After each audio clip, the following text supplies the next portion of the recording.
Dear readers, I would like to welcome you to the second edition of our quarterly newsletter. The last 3 months have been quite eventful, with colleagues participating in a number of initiatives. In April, we celebrated the International Day for Mine Awareness and Assistance in Mine Action.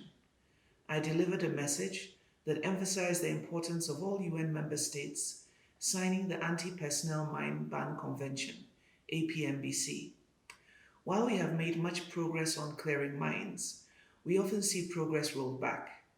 This continues to be an unacceptable status quo, given that line mines, explosive remnants of war, and improvised explosive devices continue to disproportionately affect the vulnerable, the forcibly displaced, the dispossessed, and children. At UNOAU, we continue to encourage those African states that have not yet signed the APMBC to do so, as scourges such as these can only be resolved through collective action. Also, in April, UNOAU participated in the 27th commemoration of the genocide against the Tutsi in Rwanda. The event was jointly organized by the Rwandan Embassy in Ethiopia and the AU Commission under the theme Kwibuka, Remember, Unite, Renew. In my remarks, I underscored the need to ensure that our continued reflection on the committed atrocities be used as an opportunity to take seriously the collective and individual efforts to prevent atrocities of this nature from happening on our continent again. In May, UNOAU resumed the She Stands for Peace podcast series, building on the flagship publication She Stands for Peace 20 Years, 20 Journeys, a book jointly produced in 2020 by UNOAU and the African Union to commemorate the 20th anniversary of UN Security Council Resolution 1325 on women, peace, and security.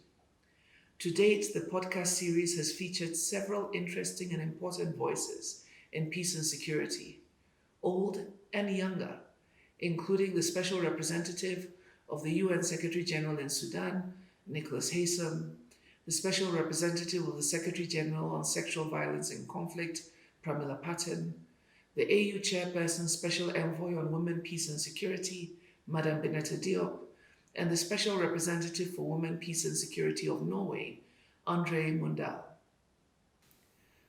In May, we also joined the AUC in celebrating the 1,000th session of the African Union Peace and Security Council, a remarkable landmark.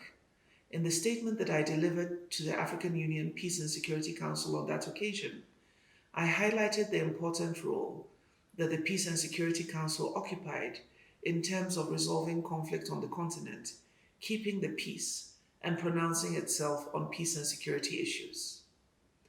The United Nations also joined the African Union Commission in celebrating Africa Day, which highlighted arts, culture, and heritage as levers for building the Africa we want.